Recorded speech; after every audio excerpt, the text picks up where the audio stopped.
Jóvenes, vamos a abordar el tema de esta semana. Específicamente nos corresponde en literatura el tema de el reportaje. El reportaje como tal es un género periodístico que consiste en la narración de sucesos o noticias de cualquier tipo, las cuales tienen que ser sí o sí actuales. En términos generales, un reportaje es un trabajo documental extenso y previamente planificado. Su propósito es únicamente informar. A pesar de ello, a diferencia de la simple información noticiosa, puede incluir opiniones personales del periodista o de la persona que lo está presentando en ese momento. Por este motivo tienden a elaborarse con ciertos criterios subjetivos del investigador, aunque incluya una gran diversidad de colaboradores o informantes para poder redactarlo y darlo a conocer. Este hecho contribuye a que un reportaje sea emitido en muchas ocasiones con la finalidad de crear una posición en el espectador respecto a un determinado tema en particular. En este género, en el reportaje, ¿verdad? Se explican acontecimientos de interés público con palabras, imágenes y videos desde una perspectiva actual, utilizando lenguaje accesible y popular para un público más extenso y diverso posible, para que la gente lo comprenda mejor, ¿verdad? Utilizan un lenguaje un poco más accesible y no tan técnico. Los reportajes son más largos y completos que el simple desarrollo de las noticias y muchas veces vienen acompañados de entrevistas, a veces desde el propio lugar de los hechos o a veces en algún estudio de grabación. Las características que nos presenta a nosotros el reportaje son las siguientes. Poseen un lenguaje claro y simple dirigido al público al que se quiere llegar, sin usar exagerados tecnicismos, lo que yo les mencionaba, ¿verdad? Utilizan un lenguaje que la mayoría de personas puedan comprenderlo.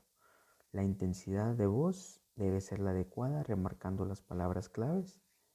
El tono de voz eh, es fundamental ya que solo puede interpretarse oralmente, lo que otorga mayor carácter a las palabras. Muchas veces se utilizan subtítulos para poder presentar un reportaje, sobre todo si es un reportaje de otro país, ¿verdad? Los párrafos se dan en partición. Hay partición de párrafos en un reportaje.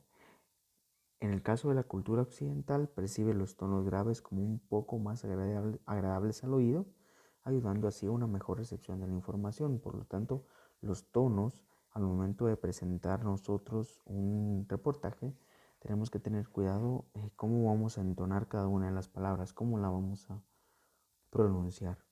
El timbre de la voz condiciona a la edad y al género del hablante.